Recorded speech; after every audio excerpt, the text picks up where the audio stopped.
Witness the full story of the most shocking WWE debut in years. Arissa LeBrock arrived on Friday Night SmackDown, stunning the WWE Universe and coming face-to-face with Roman Reigns and the Bloodline. Who is she? What does this mean for WWE? Get the complete, in-depth analysis of a night that changed everything. The air in the sold-out arena was electric, thick with the kind of predictable tension that has defined Friday Night SmackDown for over 1,000 days. In the center of the ring stood the monoliths of modern professional wrestling. The tribal chief, Roman Reigns, flanked by the calculating Solo Sikoa and the wise man himself, Paul Heyman. The undisputed WWE Universal Championship gleamed on Reigns' shoulder, less a title and more a crown forged of dominance and fear. Heyman was in his element, microphone in hand, masterfully weaving a symphony of adulation for his tribal chief. He spoke of legacy, of a dynasty unrivaled, of an island of relevancy where all challengers came to be broken. The crowd, a turbulent sea of boos and cheers, hung on his every word. It was a familiar scene, a ritual of power that had played out countless times. Roman Reigns, imperious and untouchable, surveying a kingdom that had long since bent the knee. He raised his signature finger to the sky, the symbol of his supremacy. But tonight, the sky was about to fall. It started not with a bang, but with a flicker, a subtle distortion of the massive Titantron behind them. Then another. The lights above the ring, usually a brilliant white, began to hum and strobe erratically. Michael Cole, on commentary, attributed it to a power surge, a technical glitch in the massive production. Corey Graves, however, was quieter, his instincts telling him this was no accident. "Something's not right, Cole," Graves muttered, his voice a low growl of unease. "This feels intentional." Then darkness. Absolute, suffocating darkness, the kind that swallows sound. The roar of 15,000 fans died in their throats, replaced by a collective gasp. The emergency spotlights on the cameras pierced the black, catching the confused and suddenly vulnerable faces of the Bloodline in the ring. Roman Reigns, for the first time in years, looked not angry, but uncertain. Solo Sikoa instinctively balled his fists, his head on a swivel. And Paul Heyman looked terrified. He had seen this kind of psychological warfare before. He had orchestrated it. But this wasn't his doing. The sound of a new apocalypse. A low, guttural bass note reverberated through the arena. It wasn't music. It was a feeling. A deep, primal vibration that you felt in your bones, rattling your teeth. It was the sound of something heavy being dragged from the depths. Then came a synthesized, distorted screech, like a predator's call echoing through a concrete jungle. This was not the familiar theme of a returning legend or a disgruntled superstar. This was alien. This was new. On the Titantron, which flickered back to life with a blood-red static, a single word began to form, letter by agonizing letter, as if being carved into the screen itself. LeBrock. Wave of confusion and shock rippled through the audience. LeBrock? Was it a tribute? A mistake? Was he here? But the name on the screen wasn't finished. Above the surname, another name materialized in a sharp, brutalist font. Arissa. The arena fell into a stunned, almost sacred silence.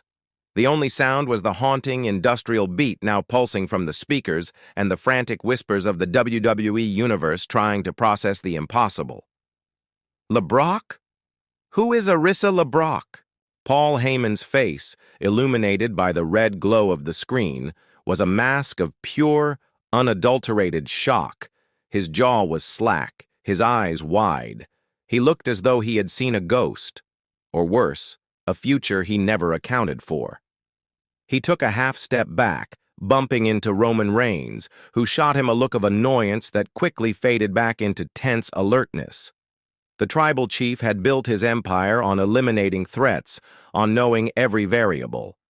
This was a variable he couldn't comprehend. An entrance forged in fire and ice. The entrance ramp exploded, not with celebratory pyro, but with pillars of white-hot fire that shot high into the rafters. Their heat felt even from the cheap seats. Between the infernos, a figure emerged from the smoke, silhouetted against the blinding light. It was a woman, but to describe her as just a woman felt woefully inadequate. She stood tall, her frame a testament to brutal functionality. Her shoulders were broad, her physique carved from the same granite as the most dominant athletes on the planet. She wasn't overly muscular in a bodybuilder sense, but lean, powerful, and coiled with a kinetic energy that was terrifying to behold. Her gear was a statement of intent. Black MMA-style compression shorts and a matching top, accented with panels of silver that looked like reinforced armor. On her hands were black fingerless gloves, and her combat boots were laced tight, ready for war.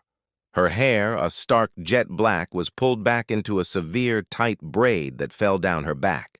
But it was her face and her walk that truly paralyzed the audience. Her expression was utterly devoid of emotion. No smile for the fans, no snarl for her future opponents. Just a cold, predatory focus. Her eyes, a piercing ice blue, scanned the arena not with awe, but with the dismissive air of a conqueror surveying new land. Her walk was not a strut, it was a prowl. Each step was deliberate, heavy, and full of purpose. She moved with the fluid, dangerous grace of a panther, every muscle contracting and releasing with lethal efficiency. She didn't look like a WWE superstar making her debut. She looked like a weapon that had just been unsheathed. Michael Cole finally found his voice, his tone a mixture of awe and fear. My God, who is this? Arissa LeBrock. A name that carries an unimaginable weight in this industry. We have no record of her. She wasn't in NXT, she wasn't part of any performance center class. It's as if she just materialized. She carries herself like she owns the place, Cole, Graves added, his voice low. Look at the eyes. That's not nervousness. That's not excitement. That's dominance. That is the look of a true apex predator. The face-to-face that stopped a dynasty. Arissa LeBrock didn't stop at the bottom of the ramp to soak in the atmosphere. She didn't play to the crowd. She walked straight to the steel steps, ascended them with an unnerving calmness, and stepped through the ropes into the squared circle. The ring, which moments before had been the absolute domain of the Bloodline, suddenly felt contested. It felt smaller. She stood directly across from Roman Reigns. For what felt like an eternity, they simply stared at each other. The tribal chief, the man who had cowed legends like John Cena, The Undertaker, and even Brock Lesnar himself, was faced with an enigma. He tried to summon his trademark arrogant smirk, but it faltered. In her cold, unblinking gaze, he found no fear, no respect, no acknowledgement of his status. He found only a reflection of his own power, but colder, more patient, and perhaps more absolute. Solo Sikoa, ever the enforcer, took a menacing step forward, ready to neutralize the threat. Arissa didn't even flinch. She didn't break eye contact with Roman. It was a subtle, yet powerful message. The soldier didn't matter, only the king. It was Paul Heyman who broke the silence, his voice trembling. Who are you? What do you want? Arissa LeBrock slowly, deliberately turned her head. Her icy gaze fell upon the Wiseman, and for the first time a flicker of something crossed her face. It wasn't an emotion but an acknowledgement, a recognition. It was a look that said, "You, I know you." Heyman physically recoiled as if he'd been struck. The history, the ghosts of his past, all came crashing down on him. The beast incarnate, Suplex City, the advocate who preached the gospel of Brock Lesnar. It was all there in this woman's eyes. The connection was no longer a matter of speculation.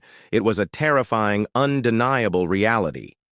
Without a word, Arissa LeBrock then turned her attention back to the undisputed WWE Universal Championship on Roman's shoulder.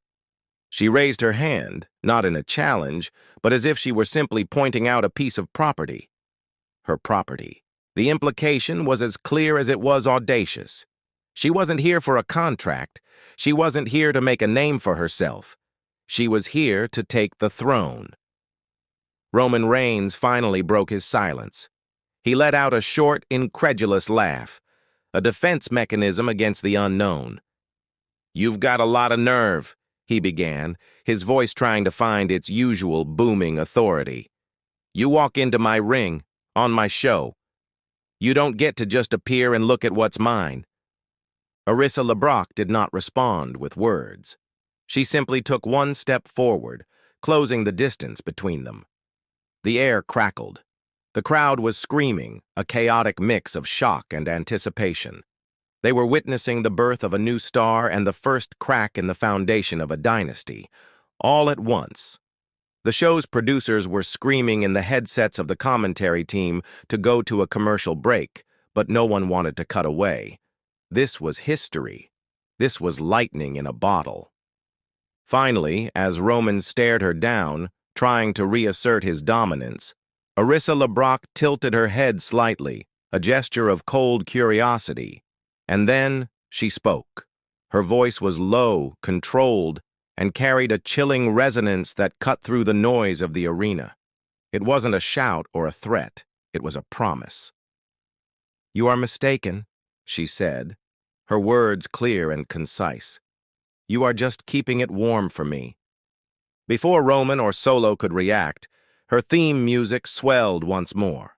She gave one last, lingering look at the title, then at Paul Heyman, and finally back at Roman. With the same unnerving calm with which she arrived, she turned, exited the ring, and walked back up the ramp, disappearing into the smoke and fire as suddenly as she had appeared. The Bloodline was left in the ring, utterly stunned. The crowd was in a frenzy. Social media exploded. Arissa LeBrock, back SmackDown, and Taka Beast Incarnate were trending worldwide within seconds. The questions were immediate and frantic. Is she Brock Lesnar's daughter? His sister? A relative? The physical resemblance was there, the athletic prowess, the intimidating presence, the sheer aura of a natural-born predator. The name was no coincidence. This was a calculated move, a legacy reborn in a new, terrifying form. Who trained her? To move with such precision and confidence, she couldn't be a rookie. Speculation ran wild. Was she trained in secret by Brock Lesnar himself? Hidden away in a remote camp in Minnesota or Saskatchewan, honed into the perfect fighting machine, waiting for the perfect moment to be unleashed? Why now? And why the Bloodline? To make a debut by confronting the most dominant champion of the modern era is the boldest statement imaginable. It wasn't just about winning a title, it was about tearing down an empire. It was a declaration that the era of the tribal chief had a new and unforeseen challenger, one who wasn't playing by WWE's rules. What is her goal?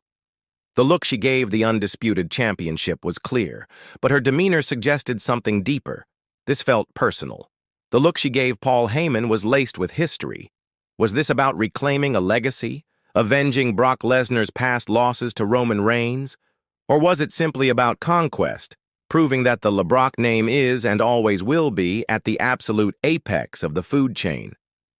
Friday Night SmackDown ended not with a triumphant champion, but with a silent king looking over his shoulder.